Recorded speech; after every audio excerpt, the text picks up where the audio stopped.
Olá, estamos iniciando a nossa segunda aula do terceiro módulo de neurofisiologia. Hoje falaremos sobre junção neuromuscular e estrutura muscular básica. Os músculos esqueléticos, como vocês sabem, o próprio nome sugere, se inserem nos nossos ossos e articulações através de tendões de inserção. O tecido muscular é recoberto por tecido conjuntivo e é internamente formado por fascículos que contêm várias fibras musculares. Essas fibras musculares, por sua vez, são a célula muscular contrátil, certo? Então, nós temos os músculos formados por fascículos, que são formados por fibras. E essas fibras, que são as células musculares propriamente dito, contêm as miofibrilas, que a gente já vai ver, que são as estruturas contráteis. Veremos agora. Então, aqui nós temos uma fibra muscular ainda com as suas miofibrilas. Uma coisa importante para a gente entender é que a fibra muscular é uma célula muito grande, uma das maiores células do nosso organismo. E a sua função, a função contrátil, requer que ela deflagre um potencial de ação e essa despolarização do potencial de ação seja transmitida a todas as porções dessa célula. Isso seria difícil pelo tamanho da célula. Portanto, essa célula muscular, ela é toda furadinha, ó, e nós temos túbulos que penetram profundamente para dentro dessa célula. São chamados túbulos T, que se relacionam em uma próxima intimidade física com o retículo sarcoplasmático, da onde é liberado cálcio, essencial para o processo de contração muscular. Então, nós temos o quê? Um neurônio motor, né, que deflagrou um potencial de ação, ele chega aqui, faz uma sinapse excitatória com essa fibra muscular, falaremos dessa sinapse na sequência, né? E essa sinapse excitatória vai iniciar um potencial de ação nessa fibra muscular. Lembrando, a fibra muscular é uma célula excitável, portanto, assim como os neurônios, também as células musculares deflagram potenciais de ação.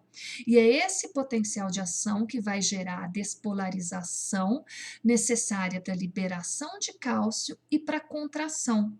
Essa contração ocorre através da interação de proteínas, que são chamadas de proteínas contráteis, que se arranjam aqui dentro dessas miofibrilas em um arranjo chamado sarcômero. Vamos dar uma olhada melhor aqui. Então, aqui nós temos ainda a nossa miofibrila, e aqui nós temos um sarcômero, que está aqui, ó, separado, ele é individualizado dos outros sarcômeros por essa linha, que é chamada linha em Z, certo? E quando esse músculo se contrai, as duas linhas em Z se aproximam. Se aproximam por quê? Porque ocorre um deslizamento entre essas proteínas contráteis. Elas são chamadas, as principais, miosina e actina. Esse deslizamento dessas proteínas contráteis encurta o músculo. O músculo, quando se contrai, encurta. A gente pode ver isso aqui nessa figura, né? Então, o músculo está preso a um peso. Quando ele se contrai, ocorre um deslizamento dos filamentos entre os filamentos finos e grossos, com o encurtamento do músculo e, portanto, com a sua contração. Esse processo molecular, gente, de contração, de interação dessas proteínas contráteis, que culmina com o encurtamento e, portanto, a contração do músculo, é chamado de acoplamento, excitação, contração. Desde a sinalização neural, que chegou pelo motoneurônio, a sinapse na junção neuromuscular, a liberação de cálcio, essa interação molecular entre essas proteínas contráteis, é o que a gente dá o nome de acoplamento, excitação, contração. A gente não vai ter tempo de abordar em detalhes esse processo, nosso módulo já tem 7 aulas, certo? Mas no YouTube vocês encontram excelentes vídeos. Um dos melhores que eu encontrei é esse, o original é em inglês. A gente também tem a versão dublada, o link está aqui embaixo. Vocês podem acessar para entender melhor como é que se dá a interação molecular entre essas proteínas contráteis. Agora nós vamos focar na junção neuromuscular. que é a conexão entre um motoneurônio que sai lá da medula espinhal, se exteriorizando pela raiz ventral e vai terminar aqui nas fibras musculares, né, por ele inervadas, certo? E termina numa sinapse gigante, gigante porque realmente é uma sinapse grande, a junção entre o motoneurônio e a fibra muscular, ela ocupa uma porção importante, ela tem uma extensão grande, onde se localiza uma grande densidade de receptores para o neurotransmissor que é liberado. O motoneurônio tendo deflagrado um potencial de ação, né, vai fazer uma sinapse química como semelhante àquelas que a gente já estudou no sistema nervoso central. Portanto, ocorre aqui a chegada do potencial de ação no terminal axonal, a entrada de cálcio, como a gente já viu, e a exocitose das vesículas. Com uma diferença que aqui um potencial de ação da fibra no motoneurônio vai levar à liberação em média de 200 vesículas contendo o neurotransmissor, que é a acetilcolina, que vai se ligar nos receptores densamente expressos aqui nessa fibra muscular, que são os receptores nicotínicos. Os receptores nicotínicos são um canal de sódio, a acetilcolina se liga, o canal se abre, entra sódio para dentro da célula.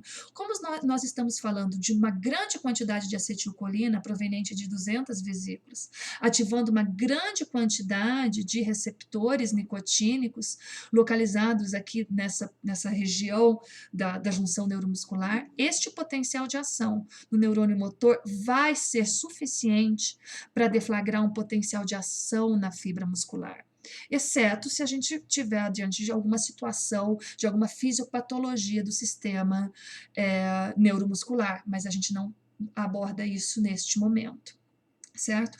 Portanto, essa fibra muscular deflagra um potencial de ação que culmina com a liberação de cálcio aqui dentro e com a contração dessa fibra. Essa junção neuromuscular é uma sinapse única. Única não só porque ela é realmente única, uma vez que cada fibra muscular é inervada por um único motoneurônio, mas porque também ela é diferente de todas as demais sinapses que nós temos. A primeira característica é que ela é a prova de falhas. Um potencial de ação no motoneurônio é igual a um potencial de ação na fibra muscular, que é igual à contração daquela fibra. O número de vesículas, a densidade de receptores nicotínicos que a gente discutiu no slide anterior é que garante essa característica de ser a prova de falhas. E isso é essencial para a função muscular, porque se o neurônio determina, o músculo tem que obedecer, seria perigoso se isso não acontecesse. A função muscular requer que ela seja controlada diretamente e sem a menor chance de falhas pelos neurônios que inervam aquela fibra. A célula pós-sináptica é inervada por um único neurônio, já falamos sobre isso, né? E ela é uma sinapse sempre excitatória. Portanto, é uma sinapse, essas, entre outras características, diferem a sinapse da junção neuromuscular das sinapses que nós já discutimos no sistema nervoso central. Uma unidade motora é definida como todas as fibras musculares inervadas por um único motoneurônio. O tamanho dessas unidades motoras é altamente variável, dependendo do músculo. Por exemplo, em músculos da perna, uma unidade motora tem em torno de 1000 fibras musculares, ou seja, um motoneurônio inerva 1000 fibras musculares. Já nos músculos da mímica, da nossa expressão facial, nos músculos da mão, nos músculos que controlam o movimento dos olhos, um motoneurônio inerva apenas 2, 3 fibras musculares. Por que será que isso é importante? Para graduar a força de contração, para que esses músculos das mãos, da mímica, de controle dos olhos, entre outros, executem as suas funções, que são altamente delicadas.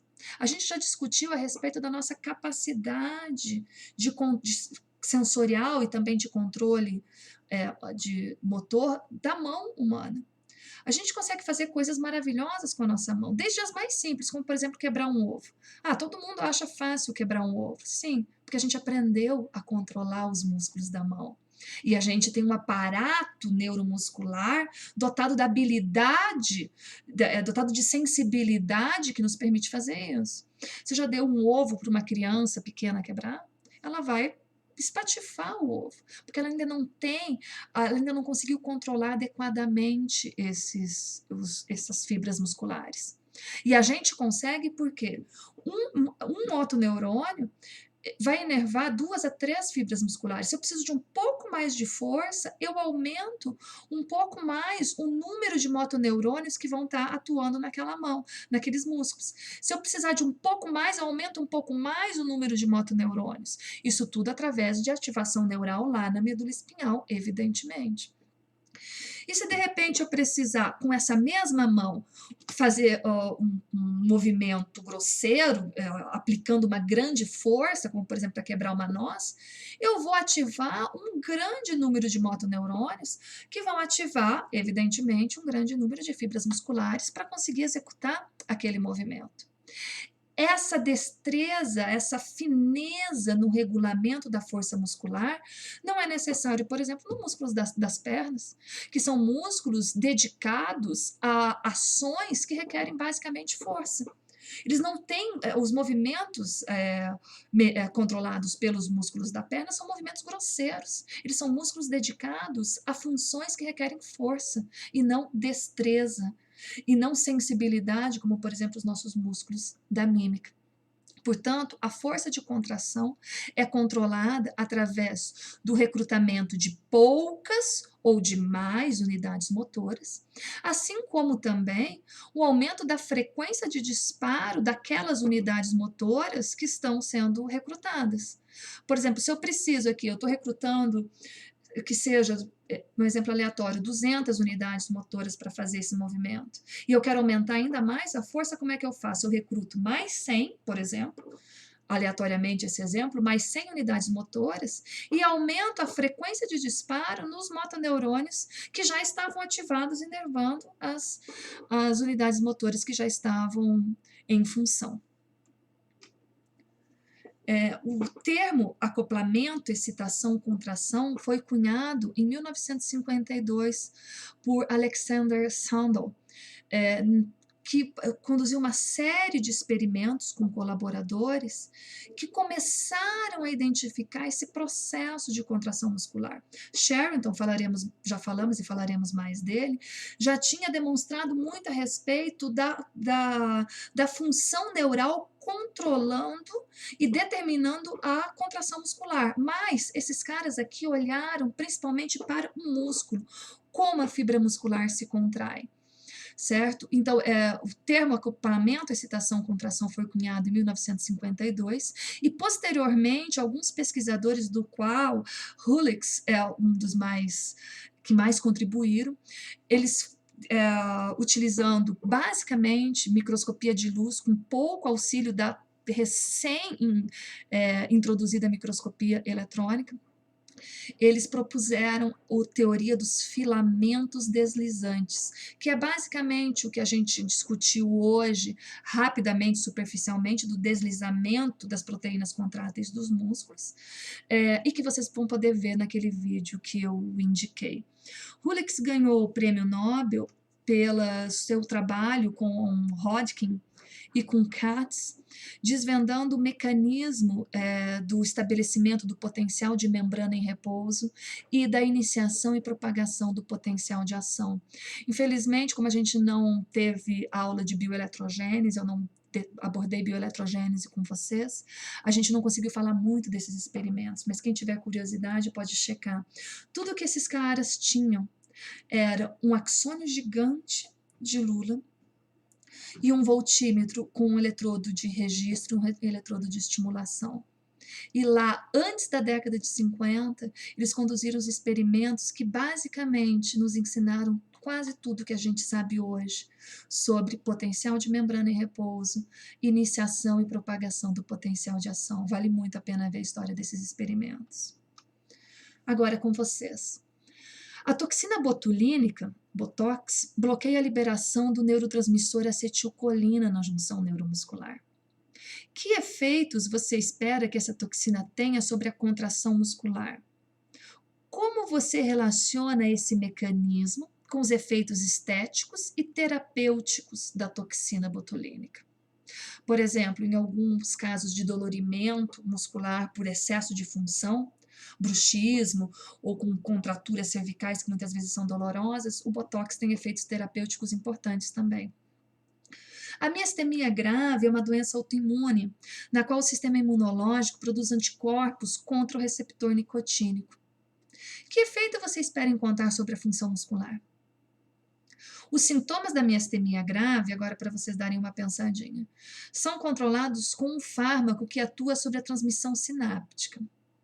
Que mecanismo de ação pode ter um fármaco como esse? São várias as opções possíveis. O fármaco em questão atua em uma delas, tá? Mas eu gostaria que vocês podem pesquisar qual é o fármaco e o mecanismo de ação, mas de uma forma geral, né? Como que fármacos poderiam aumentar essa eficiência sináptica?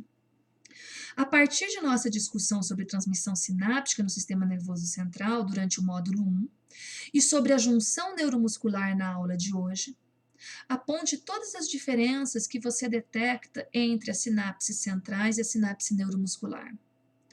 Como essas diferenças se relacionam com a função dessas sinapses em cada caso.